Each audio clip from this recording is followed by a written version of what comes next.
ನಮಸ್ಕಾರ ವೀಕ್ಷಕರೇ, ಮತ್ತೊಮ್ಮೆ ನಿಮಗೆಲ್ಲ ನನ್ನ ಯೂಟ್ಯೂಬ್ ಚಾನಲ್ಗೆ ಸುಸ್ವಾಗತ. ನಾನು ಡಾಕ್ಟರ್ ಶಿವ ಮತ್ತು ನಾನಿವತ್ತು ನಿಮಗೆಲ್ಲ ಮತ್ತೊಂದು super hit Indonesian horror film the dancing village the ಕರ್ಸ್ begins ಅನ್ನು ತೋರಿಸ್ತಾ ಇದ್ದೇನೆ. ನನ್ನ ಹಿಂದಿನ ವಿಡಿಯೋದಲ್ಲಿ ನಾನು KKN ಡಿ ದೇಸಾ ಪೆನರಿ ಅನ್ನೋ ಸೂಪರ್ ಹಿಟ್ ಇಂಡೋನೇಷಿಯನ್ ಹಾರರ್ ಮೂವಿಯನ್ನು ತೋರಿಸಿದ್ದೆ. ಈ ಫಿಲಮ್ ಆ ಫಿಲಮ್ನ ಹಿಂದಿನ ಕತೆ. ಇದು ಕೂಡ ಅದೇ ಹಳ್ಳಿಯಲ್ಲಿ ನಡೆದ ಕತೆ. ಕತೆ ಶುರುವಾಗೋದು 1955ರ ದೇಸಾಪೆನರಿ ಹಳ್ಳಿಯಲ್ಲಿ. ಮೊದಲ ಸೀನ್ನಲ್ಲಿ ಒಂದು ದೊಡ್ಡ ಸಭಾಂಗಣದಲ್ಲಿ ಒಂದು ಆಚರಣೆ ನಡೀತಾ ಇರುತ್ತೆ. ಆ ಜಾಗದ ಹೆಸರು ತಪಾಕ್ತಿಲಾಸ್. ವಿಷಯ ಏನು ಅಂದ್ರೆ, ಆ ಊರಿನ ಸುತ್ತ ಇದ್ದ ಕಾಡಿನಲ್ಲಿ ಒಂದು ದುಷ್ಟ ಶಕ್ತಿ ಇರುತ್ತೆ. ಆ ದುಷ್ಟ ಶಕ್ತಿಯಿಂದ ಊರಿನ ಜನರನ್ನ ಕಾಪಾಡೋಕೆ ಆ ಆಚರಣೆಯನ್ನ ಮಾಡ್ತಾ ಇರ್ತಾರೆ. ಅದನ್ನು ಆ ಊರಿನ ಹಿರಿಯರಾದ ಪುತ್ರಿ ನಡೆಸ್ತಾ ಇರ್ತಾರೆ. ಅವರ ಪಕ್ಕದಲ್ಲಿ ಒಂದು ಸಣ್ಣ ಬಾಕ್ಸ್ ಇಟ್ಕೊಂಡಿರ್ತಾರೆ. ಆ ಆಚರಣೆಯಲ್ಲಿ 7 ಜನ ಹುಡುಗಿರು ಡ್ಯಾನ್ಸ್ ಮಾಡ್ತಾ ಇರ್ತಾರೆ. ಅವರೆಲ್ಲ ಅರೆ ಪ್ರಜ್ಞಾವಸ್ಥೆಯಲ್ಲಿ ಇರ್ತಾರೆ. ಡ್ಯಾನ್ಸ್ ಮಾಡ್ತಾ ಮಾಡ್ತಾ ಅವರಲ್ಲಿ ಒಬ್ಬೊಬ್ಬರೇ ಬಿದ್ದು ಹೋಗ್ತಾರೆ. ಕೊನೆಗೆ ಒಬ್ಳು ಹುಡುಗಿ ಮಾತ್ರ ಡ್ಯಾನ್ಸ್ ಮಾಡ್ತಾನೆ ಇರ್ತಾಳೆ. ಅಂದ್ರೆ ಅವಳನ್ನ ಆ ದುಷ್ಟ ಶಕ್ತಿ ಆಯ್ಕೆ ಮಾಡ್ತು ಅಂತ ಅರ್ಥ. ಹಾಗೆ ಆಯ್ಕೆ ಮಾಡಿದ ಹುಡುಗಿಯ ಆತ್ಮವನ್ನ ಆ ದುಷ್ಟ ಶಕ್ತಿ ಆತ್ಮಗಳ ಲೋಕಕ್ಕೆ ತಗೊಂಡೋಗುತ್ತೆ. ಆ ಲೋಕವನ್ನ ಅಂತರಮುರ್ಖ ಅಂತ ಕರೀತಾರೆ. ಹಾಗೆ ಸೆಲೆಕ್ಟ್ ಆದ ಹುಡುಗಿ ಸತ್ತೋಗ್ತಾಳೆ ಮತ್ತು ಅವಳ ಜೀವದ ಬದಲಿಗೆ ಆ ದುಷ್ಟ ಶಕ್ತಿ ಊರಿನ ಜನರಿಗೆ ಒಂದು ಬಳೆ ಕೊಡುತ್ತೆ. ಆ ಬಳೆ ಹೆಸರು ಕಾವಾತುರಿ ಅಂತ. ಅದು ತುಂಬಾ ಶಕ್ತಿಶಾಲಿ ಬಳೆ. ಅದು ಊರಲ್ಲಿ ಇರೋ ತನಕ ಆ ದುಷ್ಟ ಶಕ್ತಿ ಊರಿನವ್ರಿಗೆ ಏನು ಮಾಡಲ್ಲ ಅಂತ. ಹಲವಾರು ಶತಮಾನಗಳಿಂದ ಆ ಊರಿನಲ್ಲಿ ಈ ರೀತಿಯ ಆಚರಣೆ ನಡ್ಕೊಂಡು ಬರ್ತಾ ಇರುತ್ತೆ. ಅವತ್ತಿನ ದಿನ ಜಯಂತಿ ಅನ್ನೋ ಹುಡುಗಿ ಕೊನೆಗೆ ಸೆಲೆಕ್ಟ್ ಆಗಿರ್ತಾಳೆ. ಆದ್ರೆ ಆ ಬಾರಿ ಊರಿನ ಹಿರಿಯರಾದ ಪುತ್ರಿ ಇದು ಹೀಗೆ ನಡೀತಾ ಹೋದ್ರೆ ಊರಲ್ಲಿದ್ದ ಹೆಣ್ಮಕ್ಳೆಲ್ಲ ಸತ್ತೋಗ್ತಾರೆ ಅಂತ ಆ ದುಷ್ಟ ಶಕ್ತಿಗೆ ಮೋಸ ಮಾಡೋಕೆ ಡಿಸೈಡ್ ಮಾಡ್ತಾಳೆ. ಊರಿನವರನ್ನ ಉಳಿಸ್ಲಿಕ್ಕೆ ಆ ಬಳೆಯನ್ನ ತಗೊಂಡೋಗಿ ತನ್ನ ಮಗಳಾದ ಇಂಗ್ರಿಗೆ ಕೊಟ್ಟು, ಇದನ್ನ ತಗೊಂಡು ನೀನು ಎಲ್ಲಿಗಾದ್ರೂ ಹೋಗ್ಬಿಡು, ಮತ್ಯಾವತ್ತು ಈ ಊರಿಗೆ ವಾಪಸ್ ಬರಬೇಡ ಅಂತ ಹೇಳಿ ಕಳಿಸ್ಬಿಡ್ತಾಳೆ. ಆಗ ಇಂಗ್ರಿ ಜೊತೆಗೆ ಬುಯುತ್ ಅನ್ನೋ ಒಬ್ಬ ಮಂತ್ರವಾದಿ ಕೂಡ ಇರ್ತಾನೆ. ಅವನು ಅವಳನ್ನ ಕರ್ಕೊಂಡು ಓಡೋಗ್ಬೇಕಾದ್ರೆ ಅವರನ್ನ ದುಷ್ಟ ಶಕ್ತಿಗಳು ಹಿಂಬಾಲಿಸ್ತವೆ.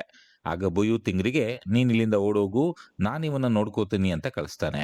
ಇಂಗ್ರಿ ಊರಿನಿಂದ ಹೊರಗೆ ಬರ್ತಾ ಇರುವಾಗ ಒಂದು ದೊಡ್ಡ ಕಲ್ಲು ಎಡವಿ ಬಿದ್ದ್ಬಿಡ್ತಾಳೆ. ಆಗ ಅಲ್ಲಿಗೆ ಆ ದುಷ್ಟ ಶಕ್ತಿ ಬರುತ್ತೆ. ಅವಳ ಹೆಸರು ಭದ್ರಾವುಯಿ. ಅವಳು ಇಂಗ್ರಿಗೆ, ನೀನು ಆ ಬಳೆಯನ್ನ ನಂಗೆ ವಾಪಸ್ ಕೊಡು, ಇಲ್ಲ ಅಂದ್ರೆ ನಿಂಗೆ ತುಂಬಾ ಕಷ್ಟ ಆಗುತ್ತೆ ಅಂತ ಹೇಳ್ತಾಳೆ. ಆದ್ರೆ ಇಂಗ್ರಿ ಅವಳ ಮಾತನ್ನ ಕೇಳದೆ ಆ ಊರ್ ಬಿಟ್ಟು ಓಡೋಗ್ಬಿಡ್ತಾಳೆ. ಅದನ್ನ ನೋಡಿ ಭದ್ರಾವುಯಿಗೆ ತುಂಬಾ ಕೋಪ ಬರುತ್ತೆ. ಆಗ ಅವಳು ತನಗೆ ಮೋಸ ಮಾಡಿದವ್ರ ಮೇಲೆ ಸೇಡು ತೀರಿಸ್ಕೊಳ್ಳೋಕೆ ನಿರ್ಧಾರ ಮಾಡ್ತಾಳೆ. ಅದಾದ್ಮೇಲೆ ಫಿಲಂ 1980ಕ್ಕೆ ಜಂಪ್ ಆಗುತ್ತೆ. ಅಲ್ಲಿ ನಮಗೆ ಈ ಫಿಲಂನ ಮುಖ್ಯ ಪಾತ್ರಧಾರಿಯಾದ ಮಿಲಾ, ಅವಳ ಅಣ್ಣ ಯೋಧ ಮತ್ತು ಅವನ ಫ್ರೆಂಡ್ ಆರ್ಯ ಜೊತೆಗೆ ಬಸ್ಸಲ್ಲಿ ಪ್ರಯಾಣ ಮಾಡ್ತಾ ಇರ್ತಾರೆ. ಮೀಲಾಳಿಗೆ ಕಳೆದ ಕೆಲವು ದಿನಗಳಿಂದ ಅವಳ ಮನೆಯಲ್ಲಿ ನಡೀತಾ ಇದ್ದ ಘಟನೆಗಳ ಬಗ್ಗೆ ತುಂಬಾ ಪ್ರಶ್ನೆಗಳಿರ್ತವೆ. ಅವಕ್ಕೆ ಉತ್ತರ ಒಂದು ಹಳ್ಳಿಯಲ್ಲಿ ಸಿಗುತ್ತೆ ಅಂತ ಅವಳಿಗೆ ಒಬ್ಬ ಮಂತ್ರವಾದಿ ಹೇಳಿರ್ತಾನೆ. ಅದಕ್ಕೆ ಅವರೆಲ್ಲ ಊರನ್ನ ಹುಡುಕೊಂಡು ಹೊರಟಿರ್ತಾರೆ. ಆಗ ಅವರೆಲ್ಲ ಆರ್ಯನ ಫ್ರೆಂಡ್ ಇದ್ದ ಊರಿಗೆ ಬರ್ತಾರೆ. ಅವನ ಹೆಸರು ಜಿತೋ. ಅವನಿಗೆ ಸುತ್ತಮುತ್ತಲ ಊರುಗಳ ಬಗ್ಗೆ ಚೆನ್ನಾಗಿ ಗೊತ್ತಿರುತ್ತೆ. ಅವರೆಲ್ಲ ಅವನ ಹತ್ರ ಹೋಗಿ ಮೀಲಾಗೆ ಮಂತ್ರವಾದಿ ಕೊಟ್ಟಿದ್ದ ಚಿತ್ರಗಳನ್ನ ತೋರಿಸಿ ಈ ಊರು ಎಲ್ಲಿದೆ ಅಂತ ಕೇಳ್ತಾರೆ. ಅವುಗಳನ್ನ ನೋಡಿದ್ಮೇಲೆ ಜೀತೋ ಅವ್ರಿಗೆಲ್ಲ ಈ ಊರು ಎಲ್ಲಿದೆ ಅಂತ ನಂಗೆ ಗೊತ್ತು ಅಂತ ಹೇಳ್ತಾನೆ. ಆಗ ಮೀಲಾ ಪಕ್ಕದಲ್ಲೇ ಇದ್ದ ಮಾರ್ಕೆಟ್ ಒಳಗೆ ಹೋದಾಗ ಅವಳಿಗೆ ಅಲ್ಲಿದ್ದ ವಿಚಿತ್ರವಾದ ಮಹಿಳೆ ಒಬ್ಳು, ಆ ಜಾಗಕ್ಕೆ ಹೋಗ್ಬೇಡ, ಅಲ್ಲಿಗೆ ಹೋದ್ರೆ ನಿಂಗೆ ತುಂಬಾ ಕಷ್ಟ ಆಗುತ್ತೆ ಅಂತ ಹೇಳ್ತಾಳೆ. ಅವಳ ಮೈ ಮೇಲೆ ಯಾವುದೋ ಶಕ್ತಿ ಬಂದ ಹಾಗೆ ಮೀಲಾಗೆ ಅನಿಸ್ತಾ ಇರುತ್ತೆ. ಅಷ್ಟರಲ್ಲಿ ಯೋಧ ಬಂದು ಮೀಲಾಗೆ, ಎಲ್ಲಿಗೆ ಹೋಗಿದ್ಯಾ ನೀನು ಅಂತ ಅವಳನ್ನ ವಾಪಸ್ ಕರ್ಕೊಂಡು ಹೋಗ್ತಾನೆ. ಮೀಲಾ ವಾಪಸ್ ತಿರುಗಿ ನೋಡಿದ್ರೆ ಆ ಮಹಿಳೆ ಅಲ್ಲಿಂದ ಅದೃಶ್ಯಳಾಗ್ಬಿಟ್ಟಿರ್ತಾಳೆ. ನೆಕ್ಸ್ಟ್ ಸೀನ್ನಲ್ಲಿ ಅವರೆಲ್ಲ ಆ ಊರಿಗೆ ಬರ್ತಾರೆ. ಆ ಊರಿನ ಹೆಸರು ದೇಸಾ ಪೆನರಿ, ಅಂದ್ರೆ ಡ್ಯಾನ್ಸಿಂಗ್ ವಿಲೇಜ್ ಅಂತ. ಅದೇ ಈ ಫಿಲಂನ ಹೆಸರು ಕೂಡ. ಆ ಊರಿಗೆ ಹೋಗ್ಬೇಕು ಅಂದ್ರೆ ಒಂದು ಸಣ್ಣ ಬ್ರಿಡ್ಜ್ ಅನ್ನ ದಾಟ್ಕೊಂಡು ಹೋಗ್ಬೇಕು. ಆ ಬ್ರಿಡ್ಜ್ ಮುಂಭಾಗದಲ್ಲೇ ಊರಿನವರು ಆತ್ಮಗಳಿಗೆ ಅರ್ಪಣೆ ಇಟ್ಟಿರೋದನ್ನ ನಾವು ನೋಡ್ತೀವಿ. ಅವರೆಲ್ಲ ಬ್ರಿಡ್ಜ್ ದಾಟ್ಕೊಂಡು ಊರಿನ ಬಾಗಿಲಿಗೆ ಬರ್ತಾರೆ. ಆ ಊರಿನ ಮುಖ್ಯ ದ್ವಾರವನ್ನು ದಾಟಿ ಮೀಲಾ ಒಳಗ್ ಕಾಲಿಡ್ತಾ ಇದ್ದ ಹಾಗೆ ಅವಳಿಗೆ ಸಾಂಪ್ರದಾಯಿಕ ಸಂಗೀತ ಕೇಳಿಸೋಕೆ ಶುರುವಾಗುತ್ತೆ. ಆದ್ರೆ ಅದು ಅವಳಿಗೆ ಮಾತ್ರ ಕೇಳಿಸ್ತಾ ಇರುತ್ತೆ. ಆಗ ಮೀಲಾ ಹಿಂದೆ ಭದ್ರಾ ಹುಯಿ ನಿಂತಿರ್ತಾಳೆ. ಆದ್ರೆ ಅವಳು ಮೀಲಾಗೆ ಕಾಣಿಸಲ್ಲ. ಆಗ ಅವ್ರಿಗೆ ಊರೊಳಗೆ ಸುಂದ್ರಿ ಅನ್ನೋ ಹುಡುಗಿ ಸಿಗ್ತಾಳೆ. ಅವರೆಲ್ಲ ಅವಳ ಹತ್ರ ಹೋಗಿ ಪುತ್ರಿ ಮನೆ ಎಲ್ಲಿ ಅಂತ ಕೇಳ್ತಾರೆ. ಆಗ ಅವಳು, ಪುತ್ರಿ ಸ್ವಲ್ಪ ದಿನಗಳ ಹಿಂದೆ ಅಷ್ಟೇ ಸತ್ತೋದ್ಲು, ಈಗ ಈ ಊರಿಗೆ ಬುಯುತ್ ನಾಯಕರಾಗಿದ್ದಾರೆ, ಆದ್ರೆ ಅವ್ರೀಗ ಊರಲ್ಲಿಲ್ಲ, ಎಲ್ಲೋ ಹೋಗಿದ್ದಾರೆ ಅಂತ ಹೇಳ್ತಾಳೆ. ಆಗ ಮೀಲಾ ಸುಂದ್ರಿಗೆ ಊರಿನ ಬಗ್ಗೆ ಕೆಲವು ಪ್ರಶ್ನೆ ಕೇಳ್ತಾಳೆ. ಅದಕ್ಕೆ ಸುಂದ್ರಿ, ಇವಕ್ಕೆಲ್ಲ ಬುಯುತ್ ಮಾತ್ರ ಉತ್ತರ ಕೊಡ್ಬೋದು, ಆದ್ರೆ ಅವ್ರು ಯಾವಾಗ ಬರ್ತಾರೋ ಗೊತ್ತಿಲ್ಲ, ಅವ್ರು ಬರೋವರೆಗೂ ನೀವು ಊರಿನ ಕಾವಲ್ಗಾರನ ಮಂಟಪದಲ್ಲೇ ಇರಿ ಅಂತ ಹೇಳ್ತಾಳೆ. ಅವರೆಲ್ಲ ಅಲ್ಲೇ ವಿಶ್ರಾಂತಿ ತಗೋತಾರೆ. ಆದ್ರೆ ಆ ಮಂಟಪ ಹುಡುಗಿರು ಉಳ್ಕೊಳ್ಳೋಕೆ ಸುರಕ್ಷಿತವಾಗಿರಲ್ಲ. ಅದಕ್ಕೆ ಯೋಧ ಊರಿನ ಇನ್ನೊಂದು ಹುಡುಗಿ ರತಿ ಹತ್ರ ಹೋಗಿ, ನಾವು ಬುಯುತ್ಗಾಗಿ ಕಾಯ್ತಾ ಇದ್ದೀವಿ, ಆದ್ರೆ ನಾವಿರೋ ಜಾಗ ಹುಡುಗಿರಿಗೆ ಸುರಕ್ಷಿತವಾಗಿಲ್ಲ, ಬುಯುತ್ ಬರೋವರೆಗೂ ಮಿಲಾನನ್ನ ನಿನ್ ಮನೆಯಲ್ಲಿ ಇಟ್ಕೊಳ್ಬಹುದಾ ಅಂತ ಕೇಳ್ತಾನೆ. ಅದಕ್ಕೆ ರತಿ ಆಯ್ತು ಅಂತ ಹೇಳಿ ಅವಳನ್ನ ಮನೆಗೆ ಕರ್ಕೊಂಡು ಹೋಗ್ತಾಳೆ. ರತಿ ಮೀಲಾನನ್ನ ಮನೆಗೆ ಕರ್ಕೊಂಡೋಗಿ ಚೆನ್ನಾಗಿ ನೋಡ್ಕೊಳ್ತಾಳೆ. ಆಗ ಮೀಲಾಗೆ ಆ ಮನೆಯಲ್ಲಿ ಅವಳಿ ಹುಡುಗಿಯರ ಒಂದು ಫೋಟೋ ಕಾಣಿಸುತ್ತೆ. ಅದು ಅವಳಿಗೆ ಯಾಕೋ ವಿಚಿತ್ರ ಅನ್ಸುತ್ತೆ. ಆದ್ರೆ ಅವಳು ಏನು ಹೇಳೋದಿಲ್ಲ. ಅವತ್ ರಾತ್ರಿ ಕಾವಲ್ಗಾರರ ಮಂಟಪದಲ್ಲಿ ಹುಡುಗರೆಲ್ಲ ಮಲಗಿರ್ತಾರೆ. ಆಗ ಕತ್ಲಲ್ಲಿ ತುಂಬಾ ಜನ ಎಲ್ಗೋ ನಡ್ಕೊಂಡು ಹೋಗೋದ್ ಕಾಣಿಸುತ್ತೆ. ವಿಚಿತ್ರವಾಗಿ ಅದೇ ಸಮಯಕ್ಕೆ ಅಲ್ಲಿದ್ದ ಲ್ಯಾಂಟಿನ್ ನಂದ್ ಹೋಗುತ್ತೆ. ಆಗ ಯೋಧ ಎದ್ದು ಅದನ್ನ ಮತ್ತೆ ಹಚ್ಚೋಕೆ ಶುರು ಮಾಡ್ತಾನೆ. ಅಷ್ಟರಲ್ಲಿ ಅಲ್ಲಿ ಹೋಗ್ತಾ ಇದ್ದವರಲ್ಲಿ ಒಬ್ನು ಇವನ್ ಕಡೆಗೆ ವಿಚಿತ್ರವಾಗಿ ನಡ್ಕೊಂಡ್ ಬರ್ತಾನೆ. ಇನ್ನೇನವನ್ ಯೋಧ ಹತ್ರ ಬಂದ ಅನ್ನೋ ಅಷ್ಟರಲ್ಲಿ ಯೋಧ ಲ್ಯಾಂಟಿನ್ ಹಚ್ಚಿಬಿಡ್ತಾನೆ. ತಕ್ಷಣವೇ ಆ ಮನುಷ್ಯ ಗಾಳಿಯಲ್ಲಿ ಕರಗ್ ಹೋಗ್ತಾನೆ. ಅಂದ್ರೆ ಅಲ್ಲಿ ನಡ್ಕೊಂಡು ಹೋಗ್ತಾ ಇದ್ದವರೆಲ್ಲ ಮನುಷ್ಯರಲ್ಲ, ಆತ್ಮಗಳು ಅಂತ ಅರ್ಥ. ಅದೇ ಸಮಯದಲ್ಲಿ ಈ ಕಡೆ ಮನೆಯಲ್ಲಿ ಮೀಲಾಗೆ ರಾತ್ರಿ ಒಂದು ಹೊತ್ತಲ್ಲಿ ಇದ್ದಕ್ಕಿದ್ದಂತೆ ಎಚ್ಚರ ಆಗುತ್ತೆ. ಆಗ ಅವಳಿಗೆ ರತಿ ಅಮ್ಮನ ರೂಮ್ನಿಂದ ಏನೋ ಶಬ್ದ ಬರುತ್ತೆ. ರೂಮಲ್ಲಿ ನೋಡಿದ್ರೆ ರತಿ ಅಮ್ಮ ಕಾಯಿಲೆಯಿಂದ ನರಳ್ತಾ ಮಲಗಿರ್ತಾರೆ. ಇದ್ದಕ್ಕಿದ್ದಂತೆ ರೂಮಿನ ಬಾಗ್ಲು ಪೂರ್ತಿ ಓಪನ್ ಆಗುತ್ತೆ. ಆಗ ಆ ರೂಮಿನ ಮೂಲೆಯಲ್ಲಿ ಭದ್ರಾ ಊಹಿ ನಿಂತಿರ್ತಾಳೆ. ಅವಳು ಮೀಲಾನನ್ನ ನೋಡಿ, ನಾನು ನಿನಗೋಸ್ಕರ ತುಂಬಾ ದಿನಗಳಿಂದ ಕಾಯ್ತಾ ಇದ್ದೆ, ನೀನ್ ನನಗೆ ಬೇಕಾದ ವಸ್ತುವನ್ನ ತಗೊಂಡ್ ಬಂದಿದೀಯ ಅಂತ ಅಂದ್ಕೊಳ್ತೀನಿ ಅಂತ ಹೇಳ್ತಾಳೆ. ಆಗ ಇದ್ದಕ್ಕಿದ್ದಂತೆ ಡೋರ್ ಜೋರಾಗಿ ಕ್ಲೋಸ್ ಆಗುತ್ತೆ. ಆಮೇಲೆ ರೂಮಿನಲ್ಲಿದ್ದ ಲ್ಯಾಂಟಿನ್ ತಂತಾನೆ ಹತ್ಕೊಳ್ಳುತ್ತೆ. ನೆಕ್ಸ್ಟ್ ದಿನ ಮೀಲಾ ಹೋಗಿ ರತಿ ಹತ್ರ, ನಿನ್ನ ಅಮ್ಮನಿಗೆ ಯಾವಾಗಿಂದ ಹೀಗಾಯ್ತು ಅಂತ ಕೇಳ್ತಾಳೆ. ಆಗ ಅವಳು ಊರಿನ ನಾಯಕಿ ಪುತ್ರಿ ಸತ್ತ ನಂತರ ಹೀಗಾಯ್ತು ಅಂತ ಹೇಳ್ತಾಳೆ. ಆಗ ಫ್ಲಾಶ್ ಬ್ಯಾಕ್ ತೋರಿಸ್ತಾರೆ. ಮೀಲಾ ಅಮ್ಮನಿಗೂ ಕೂಡ ರತಿ ಅಮ್ಮನಿಗೆ ಬಂದಿರುವ ಕಾಯಿಲೆನೆ ಬಂದಿರುತ್ತೆ. ಆಗ ಅಲ್ಲಿಗೆ ಒಬ್ಬ ಮಂತ್ರವಾದಿ ಬಂದು, ನಿನ್ನ ಅಮ್ಮ ಇಂಡೋನೇಷ್ಯಾದ ಪೂರ್ವ ದಿಕ್ಕಿನಲ್ಲಿರುವ ಒಂದು ಹಳ್ಳಿಯಿಂದ ಯಾವುದೋ ವಸ್ತುವನ್ನ ತಗೊಂಡ್ ಬಂದಿದ್ದಾಳೆ, ಅದಕ್ಕೆ ಅವಳಿಗೆ ಹೀಗಾಗಿದೆ. ಆ ವಸ್ತು ಆ ರೂಮಿನ ಬೀರುನಲ್ಲಿದೆ, ನೀನದನ್ನ ಹೋಗಿ ವಾಪಸ್ಸು ಅದೇ ಹಳ್ಳಿಗೆ ಕೊಟ್ಟು ಬಾ ಅಂತ ಹೇಳ್ತಾನೆ. ಅವನು ಅವಳಿಗೆ ಆ ಊರು ಹೇಗಿದೆ ಅಂತ ಕೆಲವು ಚಿತ್ರಗಳನ್ನ ಬಿಡಿಸಿ ಕೂಡ ಕೊಡ್ತಾನೆ. ಮಂತ್ರವಾದಿ ತೋರಿಸಿದ ಬೀರಲ್ಲಿ ಒಂದು ಬಾಕ್ಸ್ ಇರುತ್ತೆ. ಅದರಲ್ಲಿ ಒಂದು ಹಳೆ ಕಾಲದ ಬಳೆ ಇರುತ್ತೆ. ಅದು ಭದ್ರಾವುಹಿ ಪುತ್ರಿಗೆ ಕೊಟ್ಟಿದ್ದ ಬಳೆ. ಅಂದ್ರೆ ಮೀಲಾ ಅಮ್ಮ ಫಿಲಂ ಮೊದಲಿಗೆ ಕಂಡ ಪುತ್ರಿಯ ಮಗಳು ಇಂಗ್ರಿ ಅಂತರ್ಥ. ಆಗ ಮಿಲಾ ರತಿಗೆ ಆ ಮಂತ್ರವಾದಿ ಕೊಟ್ಟಿದ್ದ ಚಿತ್ರಗಳನ್ನ ತೋರಿಸ್ತಾಳೆ. ಅದನ್ನ ನೋಡಿದ ತಕ್ಷಣ ರತಿ, ಆ ಜಾಗ ತಪಾಕ್ತಿಲ್ಲ ಸನೋ ಸಭಾಂಗಣ, ಆದ್ರೆ ಊರ್ನವರಲ್ಲಿಗೆ ಹೋಗ್ಬಾರ್ದು ಅಂತ ಹೇಳಿದ್ದಾರೆ, ಯಾಕೆ ಅಂತ ಸರಿಯಾಗಿ ಬುಯೂತ್ಗೆ ಮಾತ್ರ ಗೊತ್ತು ಅಂತ ಹೇಳ್ತಾಳೆ. ಈ ತಪಾಕ್ ತಿಲಸ್ ಫಿಲಂ ಶುರುವಾದಾಗ ತೋರಿಸಿದ ಸಭಾಂಗಣವೇ ಆಗಿರುತ್ತೆ. ನೆಕ್ಸ್ಟ್ ದಿನ ಮೀಲಾ ಅವಳ ಅಣ್ಣ ಯೋಧನಿಗೆ ಹಿಂದಿನ ದಿನ ರತಿ ಹತ್ರ ಮಾತಾಡಿದ್ದ ವಿಷಯವನ್ನೆಲ್ಲ ಹೇಳಿ, ನಾವು ಸರಿಯಾದ ಹಳ್ಳಿಗೆ ಬಂದಿದ್ದೀವಿ ಅಂತ ಹೇಳ್ತಾಳೆ. ಆಮೇಲೆ ಅವಳು ರತಿಯ ಅಮ್ಮನ ರೂಮ್ನಲ್ಲಿ ಕಾಣಿಸಿದ್ದ ಭದ್ರಾಹುಯಿ ಬಗ್ಗೆ ಹೇಳಬೇಕು ಅಂತ ಶುರು ಮಾಡಿದಾಗ ಅಲ್ಲಿಗೆ ಜೀತೋ ಬಂದು ಯೋಧನನ್ನ ಸ್ನಾನ ಮಾಡೋಕೆ ಕರ್ಕೊಂಡು ಹೋಗ್ತಾನೆ. ಆಗ ಅವರೆಲ್ಲ ರತಿ ಹತ್ರ ಹೋಗಿ, ಇಲ್ಲಿ ಸ್ನಾನ ಮಾಡೋ ಜಾಗ ಯಾವುದು ಅಂತ ಕೇಳಿದಾಗ ಅವಳು, ನಾನೇ ಕರ್ಕೊಂಡು ಹೋಗ್ತೀನಿ ಬನ್ನಿ ಅಂತ ಹೇಳ್ತಾಳೆ. ನಂತರ ಅವರು ಊರಿನಿಂದ ಸ್ವಲ್ಪ ದೂರ ಬಂದಾಗ ಅಲ್ಲೊಂದು ಸಣ್ಣ ಕೆರೆ ಸಿಗುತ್ತೆ. ಹುಡುಗರೆಲ್ಲ ಇಲ್ಲೇ ಸ್ನಾನ ಮಾಡಿ ಅಂತ ಹೇಳಿ ಮೀಲಾ ಮತ್ತೆ ರತಿ ಒಂದು ಸಣ್ಣ ಕೊಳ ಇರೋ ಹತ್ರ ಬರ್ತಾರೆ. ಅದು ಹುಡುಗಿಯರ ಸ್ನಾನದ ಜಾಗ. ಅದಕ್ಕೆ ಪಡುಸನ್ ಅಂತ ಕರೀತಾರೆ. ರತಿ ಮಾತಾಡ್ತಾ, ಇದು ಹಿಂದಿನ ಕಾಲದಲ್ಲಿ ನರ್ತಕಿಯರು ಸ್ನಾನ ಮಾಡ್ತಾ ಇದ್ದ ಜಾಗ, ಇದೇ ತರ ಇನ್ನೊಂದು ಕೊಳ ಇದೆ ಅಂತ ನನ್ನ ಅಮ್ಮ ಹೇಳ್ತಾ ಇದ್ಲು, ಆದ್ರೆ ಅದು ಎಲ್ಲಿದೆ ಅಂತ ನಂಗೆ ಗೊತ್ತಿಲ್ಲ ಅಂತಾಳೆ. ಆಗ ಅವರಿಬ್ರು ಪಕ್ಕದಲ್ಲೇ ಇದ್ದ ಸ್ನಾನದ ಕೋಣೆಗಳಿಗೆ ಹೋಗ್ತಾರೆ. ಇದ್ದಕ್ಕಿದ್ದಂತೆ ಅಲ್ಲಿ ಮೀಲಾಳಿಗೆ ಇಂಡೋನೇಷ್ಯನ್ ಸಾಂಪ್ರದಾಯಿಕ ಸಂಗೀತ ಕೇಳಿಸುತ್ತೆ. ಆಗ ರತಿ ಅವಳಿಗೆ, ಹೊರಗ್ ಬಾ, ನಾನಾಗ್ಲೇ ಕೊಳದಲ್ಲಿ ಇದ್ದೀನಿ ಅಂತ ಕರೀತಾಳೆ. ಆಗ ಮೀಲಾ ಕೊಳಗ್ ಬಂದಾಗ ರತಿ ಹಾಡು ಹೇಳ್ತಾ ಇವಳ ಹತ್ರ ಬರ್ತಾಳೆ. ಮೀಲಾ ರತಿಗೆ ಆ ಹಾಡಿನ ಅರ್ಥ ಏನು ಅಂತ ಕೇಳ್ತಾಳೆ. ಆಗ ಅವಳು, ಇದೊಂದು ಕಥೆಯ ಹಾಡು, ಆ ಕಥೆಯಲ್ಲಿ ಜನರು ನಂಗೆ ಒಂದು ವಸ್ತುವನ್ನ ಕೊಡ್ತೀನಿ ಅಂತ ಹೇಳಿದ್ರು, ಆದ್ರೆ ಮೋಸ ಮಾಡ್ಬಿಟ್ರು ಅಂತ ಹೇಳ್ತಾಳೆ. ಆಗ ಮೀಲಾಗೆ ಇದು ರತಿ ಅಲ್ಲ ಅಂತ ಅನ್ಸೋಕ್ ಶುರುವಾಗುತ್ತೆ. ಆಗ ಹಿಂದಿನಿಂದ ಮೀಲಾ ಜಾಗದಲ್ಲಿ ಭದ್ರಾಹುಯಿ ಕಾಣಿಸ್ತಾಳೆ. ಅವಳು ಮೀಲಾಗೆ, ನೀನ್ ನನ್ ಬಳೆ ತಂದಿದ್ಯಾ ಅಲ್ವಾ, ಅದನ್ನ ನಂಗೆ ವಾಪಸ್ ಕೊಡು ಅಂತ ಹೇಳ್ತಾಳೆ. ಮೀಲಾ ಭಯದಿಂದ ಹಿಂದಕ್ಕೆ ತಿರುಗಿ ನೋಡಿದ್ರೆ ಅಲ್ಲಿ ಯಾರು ಇರಲ್ಲ. ಆಗ ಅವಳಿಗೆ ಇಲ್ಲೇನೋ ಕೆಟ್ಟದ್ ನಡೀತಾ ಇದೆ ಅಂತ ಅನ್ಸುತ್ತೆ. ಆಗ ಇದ್ದಕ್ಕಿದ್ದಂತೆ ಅವಳನ್ನ ಯಾರೋ ನೀರಿನ ಒಳಗೆ ಇಳಿತಾರೆ. ಆಗಲ್ಲೆಲ್ಲ ತುಂಬಾ ಹಾವುಗಳು ಕಾಣಿಸ್ಕೊಳ್ತವೆ. ಅವಳಿಗೆ ಯಾರೋ ಅವಳನ್ನ ಸಾಯಿಸೋಕೆ ಪ್ರಯತ್ನ ಪಡ್ತಾ ಇದ್ದಾರೆ ಅನ್ಸುತ್ತೆ. ಅಷ್ಟರಲ್ಲಿ ಅಲ್ಲಿಗೆ ರತಿ ಬಂದು ಅವಳನ್ನ ನೀರಿನಿಂದ ಮೇಲಕ್ಕೆ ಎಳಿತಾಳೆ. ಅಂದ್ರೆ ರತಿ ಇನ್ನು ಸ್ನಾನದ ಮನೆಯಲ್ಲೇ ಇರ್ತಾಳೆ ಅಂತ ಅರ್ಥ. ಈ ಕಡೆ ಸ್ನಾನ ಮಾಡ್ಕೊಂಡು ಹುಡುಗರೆಲ್ಲ ವಾಪಸ್ ಬರುವಾಗ ದಾರಿ ತಪ್ಪಿ ಒಂದು ಸ್ಮಶಾನದ ಹತ್ರ ಬರ್ತಾರೆ. ಅಲ್ಲಿ ಹಲವಾರು ಸಮಾಧಿಗಳಿಗೆ ಕಪ್ಪು ಬಟ್ಟೆ ಮುಚ್ಚಿರ್ತಾರೆ. ಅದನ್ನ ನೋಡಿ ಇವರೆಲ್ಲ ಗಾಬರಿಗೊಂಡು ಅಲ್ಲಿಂದ ವಾಪಸ್ ಹೋಗ್ಬಿಡ್ತಾರೆ. ಅಲ್ಲಿಂದ ಅವರೆಲ್ಲ ಮತ್ತೆ ಬುಯೂತ್ ಮನೆ ಹತ್ರ ಬರ್ತಾರೆ. ಆದ್ರೆ ಬುಯೂತ್ ಇನ್ನೂ ವಾಪಸ್ ಬಂದಿರೋದಿಲ್ಲ. ಆಗ ಅವರಿಗೆ ಅಲ್ಲೊಬ್ಬ ಪ್ರಭು ಅನ್ನೋ ಹುಡುಗ ಸಿಗ್ತಾನೆ. ಇವ್ರನ್ನ ನೋಡಿ ಅವನು ನೀವೆಲ್ಲ ಇಲ್ಲಿ ಏನ್ ಮಾಡ್ತಾ ಇದ್ದೀರಿ ಅಂತ ಕೋಪ ಮಾಡ್ಕೋತಾನೆ. ಆದ್ರೆ ವಿಷಯ ಗೊತ್ತಾದ್ಮೇಲೆ ಅವನು ಸುಮ್ನಾಗ್ತಾನೆ. ಆಮೇಲೆ ಅವನು ಇವ್ರಿಗೆ ಬುಯೂತ್ ಒಬ್ಬ ಶಕ್ತಿಶಾಲಿ ಮಂತ್ರವಾದಿ, ಅವನು ಬೇಕಾದಾಗ ಒಂದು ನಾಯಿಯಾಗಿ ಪರಿವರ್ತನೆ ಆಗ್ತಾನೆ ಅಂತ ಹೇಳ್ತಾನೆ. ಆದ್ರೆ ಅವನ ಮಾತನ್ನ ಇವ್ರ್ಯಾರು ಸೀರಿಯಸ್ ಆಗಿ ತಗೊಳ್ಳೋದಿಲ್ಲ. ಅಲ್ಲಿಂದ ಹೋಗ್ಬಿಡ್ತಾರೆ. ಕೊನೆಗೆ ಅವರೆಲ್ಲ ರತಿ ಮನೆಗ್ ಬರ್ತಾರೆ. ಅಷ್ಟರಲ್ಲಿ ಮೀಲಾ ಮತ್ತೆ ರತಿ ಕೂಡ ಬಂದಿರ್ತಾರೆ. ಆಗ ಅವರೆಲ್ಲ ಕೂತ್ಕೊಂಡು ತಮಗೆ ಆಗ್ತಾ ಇರುವ ವಿಚಿತ್ರ ಘಟನೆಗಳ ಬಗ್ಗೆ ಮಾತಾಡ್ತಾರೆ. ಅವ್ರಿಗೆ ಈ ಹಳ್ಳಿಯಲ್ಲಿ ಏನೋ ತುಂಬಾ ಕೆಟ್ಟದ್ ನಡೀತಾ ಇದೆ ಅಂತ ಅನ್ಸೋಕೆ ಶುರುವಾಗಿರುತ್ತೆ. ಅವತ್ ರಾತ್ರಿ ಮೀಲಾಗೆ ಮತ್ತೆ ಸಾಂಪ್ರದಾಯಿಕ ಸಂಗೀತ ಕೇಳ್ಸೋಕ್ ಶುರುವಾಗುತ್ತೆ. ಅವಳು ರತಿಗೆ ಇಷ್ಟೊತ್ತಲ್ಲಿ ಏನಿದು ಅಂತ ಕೇಳಿದಾಗ, ರತಿ ಅವಳಿಗೆ ಪಕ್ಕದೂರಲ್ಲಿ ಏನೋ ಆಚರಣೆ ಆಗ್ತಾ ಇರಬೇಕು ಅಂತ ಹೇಳಿ ನೋಡ್ಕೊಂಡ್ ಬರೋಣ ಬಾ ಅಂತ ಮೀಲಾನನ್ನ ಕರ್ಕೊಂಡು ಹೋಗ್ತಾಳೆ. ಇವರು ಕಾಡ್ನಲ್ಲಿ ನಡೀತಾ ನಡೀತಾ ಒಂದು ದೊಡ್ಡ ಸಭಾಂಗಣಕ್ಕೆ ಬರ್ತಾರೆ. ಅದೇ ತಪಾಕ್ ತಿಲಾಸ್. ಅಲ್ಲಿಗೆ ಊರ್ನವರು ಯಾರು ಬರಬಾರ್ದು ಅಂತ ಇರುತ್ತೆ. ಆದ್ರೆ ರತಿ ಮೀಲಾನನ್ನ ಯಾವುದೋ ಉದ್ದೇಶದಿಂದ ಅಲ್ಲಿಗೆ ಕರ್ಕೊಂಡು ಬಂದಿರ್ತಾಳೆ. ಅಲ್ಲಿಗೆ ಬಂದಾಗ ಅವರಿಬ್ರಿಗೂ ತುಂಬಾ ಶಾಕ್ ಆಗುತ್ತೆ. ಅಲ್ಲಿ ಹಲವಾರು ಆತ್ಮಗಳು ಡ್ಯಾನ್ಸ್ ಮಾಡ್ತಾ ಇರ್ತವೆ. ಅಷ್ಟರಲ್ಲಿ ಅಲ್ಲಿ ಭದ್ರಾ ಹೂವಿ ಕಾಣಿಸ್ಕೊಳ್ತಾಳೆ. ಅವಳು ಮೀಲಾ ಹತ್ರ ಬಂದು, ನೀನ್ ಕೊನೆಗೂ ಬಂದೆ, ಈಗ ನನ್ನ ಬಳೆ ನನಗೆ ಕೊಡು ಅಂತ ಕೇಳ್ತಾಳೆ. ಮೀಲಾ ಭಯದಿಂದ ಬಳೆಯನ್ನ ವಾಪಸ್ ಕೊಡ್ತಾಳೆ.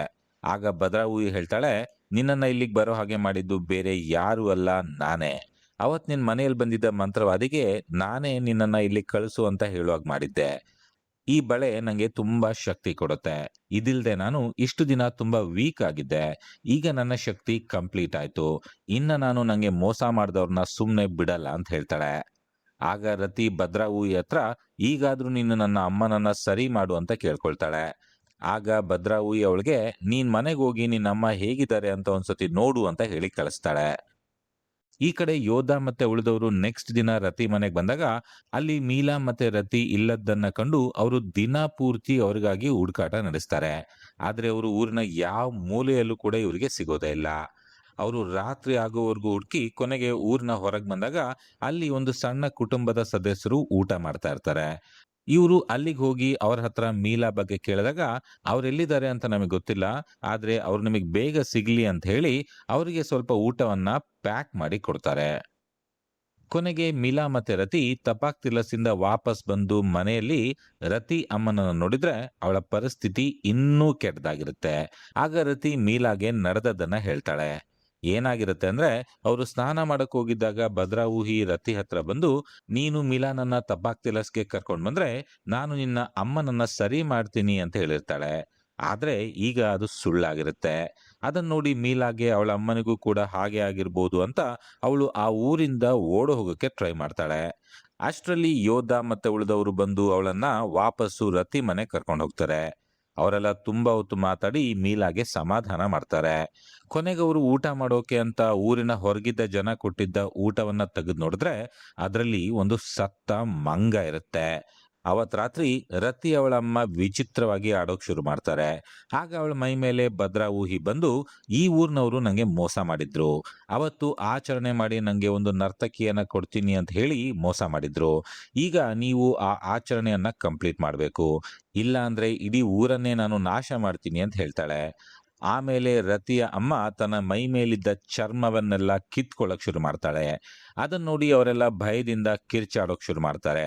ಅಷ್ಟರಲ್ಲಿ ಅಲ್ಲಿಗೆ ಬುಯುತ್ ಬರ್ತಾರೆ. ಮೀಲಾ ಬುಯೂತ್ಗೆ ನಡೆದದ್ದೆಲ್ಲವನ್ನು ಹೇಳ್ಕೊಳ್ತಾಳೆ.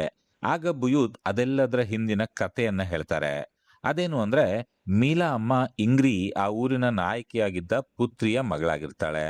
ಭದ್ರಾ ಹೂವಿಯ ಬಳೆಯನ್ನ ಊರಿಂದ ತಗೊಂಡು ಹೋಗಿದ್ದು ಇಂಗ್ರಿ. ಫಿಲಂ ಶುರುವಾದಾಗ 7 ಜನ ಹುಡುಗಿರು ಡ್ಯಾನ್ಸ್ ಮಾಡ್ತಾ ಇದ್ರಲ್ಲ, ಅವರಲ್ಲಿ ಕೊನೆಯದಾಗಿ ಜಯಂತಿ ಸೆಲೆಕ್ಟ್ ಆಗಿರ್ತಾಳೆ. ಅಂದ್ರೆ ಅವಳು ಭದ್ರಾ ಹೂವಿ ಲೋಕಕ್ಕೆ ಹೋಗಿ ಡ್ಯಾನ್ಸ್ ಮಾಡ್ಬೇಕಿರುತ್ತೆ. ಅದ್ರ ಬದಲಿಗೆ ಭದ್ರಾ ಹೂವಿ ಊರಿನ ಜನರಿಗೆ ತನ್ನ ಒಂದು ಬಳೆ ಕೊಡ್ತಾಳೆ. ಅದು ಊರಲ್ಲಿ ಇರೋ ತನಕ ಭದ್ರಾ ಹೂವಿ ಊರಿನ ಜನಕ್ಕೆ ಏನೂ ಮಾಡಲ್ಲ. ಆದ್ರೆ ಪುತ್ರಿ ಜಯಂತಿ ಸೆಲೆಕ್ಟ್ ಆಗಿದ್ರು ಕೂಡ ಅವಳ ಅವಳಿಯಾದ ಸಂಗೀತನನ್ನ ಭದ್ರಾ ಹೂವಿ ಹತ್ರ ಕಳಿಸ್ಬಿಡ್ತಾಳೆ. ಆಮೇಲೆ ಪುತ್ರಿ ಆ ಬಳೆಯನ್ನ ತನ್ನ ಮಗಳು ಇಂಗ್ರಿಗೆ ಕೊಟ್ಟು ಆ ಊರಿನಿಂದ ಓಡ್ ಹೋಗು ಅಂತ ಹೇಳ್ತಾಳೆ. ಮೋಸ ಹೋದ ಸಿಟ್ಟಿಗೆ ಭದ್ರಾ ಹೂವಿ ಊರಿನವ್ರಿಗೆ ಶಾಪ ಕೊಡ್ತಾಳೆ. ಆ ಬಳೆ ವಾಪಸ್ ಕೊಡೋವರೆಗೂ ಪುತ್ರಿಗೆ ತುಂಬಾ ಕಾಯಿಲೆ ಬರೋ ಹಾಗೆ ಮಾಡ್ತಾಳೆ. ಕೊನೆಗೆ ಪುತ್ರಿ ಸಾಯುವಾಗ ಬುಯೂತ್ಗೆ, ನೀನ್ ಇಂಗ್ರಿಯನ್ನ ಕಾಪಾಡು ಅಂತ ಕೇಳ್ಕೊತಾರೆ. ಅದಕ್ಕೆ ಬುಯೂತ್ ಇಂಗ್ರಿಯನ್ನ ಹುಡುಕೊಂಡು ಹೋಗಿರ್ತಾರೆ. ಆದ್ರೆ ಅಷ್ಟ್ರಲ್ಲಾಗ್ಲೇ ಭದ್ರಾಹುಯಿ ಅವರನ್ನ ಹುಡುಕಿ ಅವರಿಗೆ ತೊಂದರೆ ಕೊಡೋಕೆ ಶುರು ಮಾಡಿರ್ತಾಳೆ. ಅವತ್ ರಾತ್ರಿ ಎಲ್ರೂ ಮಲಗಿದ್ದಾಗ ಯಾರೋ ಬಾಗಿಲ್ ಬಡ್ದ ಶಬ್ದ ಬರುತ್ತೆ. ಆಗ ಯೋಧ ಬಾಗಿಲ್ ತೆಗಿಯೋಕೆ ಅಂತ ಹೋಗ್ತಾನೆ. ಆದ್ರೆ ಅವನನ್ನ ಬುಯೂತ್ ತಡೆದ್ ನಿಲ್ಸಿ ತಾನೇ ಹೊರಗೆ ಹೋಗ್ತಾನೆ. ಅಲ್ಲಿ ಹೋಗಿ ನೋಡಿದಾಗ ಭದ್ರಾಹುಯಿ ಕಳಿಸಿದ್ದ ಹಲವಾರು ಆತ್ಮಗಳು ಅಲ್ಲಿ ನಿಂತಿರ್ತವೆ. ನೆಕ್ಸ್ಟ್ ದಿನ ಬೆಳಗ್ಗೆ ಎದ್ದು ನೋಡಿದ್ರೆ ಊರಿನ ಎಲ್ಲ ಸಾಕು ಪ್ರಾಣಿಗಳು ಸತ್ತು ಹೋಗಿರ್ತವೆ. ಅಷ್ಟೇ ಅಲ್ಲದೆ ಜನ ಕಷ್ಟಪಟ್ಟು ಬೆಳೆದಿದ್ದ ಬೆಳೆಗಳನ್ನು ಕೂಡ ಭದ್ರಾಹುಯಿ ನಾಶ ಮಾಡಿರ್ತಾಳೆ. ಅದನ್ನ ನೋಡಿದ್ಮೇಲೆ ಬೇರೆ ದಾರಿ ಕಾಣದೆ ಭದ್ರಾಹುಯಿ ಹೇಳದಂತೆ ಬುಯೂದ್ ಆಚರಣೆ ಮಾಡೋಕೆ ಶುರು ಮಾಡ್ತಾರೆ. ಆ ಆಚರಣೆ ಪ್ರಕಾರ ಊರಿನ 7 ಹುಡುಗಿಯರನ್ನ ಸೆಲೆಕ್ಟ್ ಮಾಡ್ಬೇಕಿರುತ್ತೆ. ಬುಯೂತ್ ಒಂದು ಸ್ಪೆಷಲ್ ಟೀ ತಯಾರಿಸಿ ಅದನ್ನ ಊರಿನ ಹುಡುಗಿಯರಿಗೆ ಕುಡಿಲಿಕ್ಕೆ ಕೊಡ್ತಾರೆ.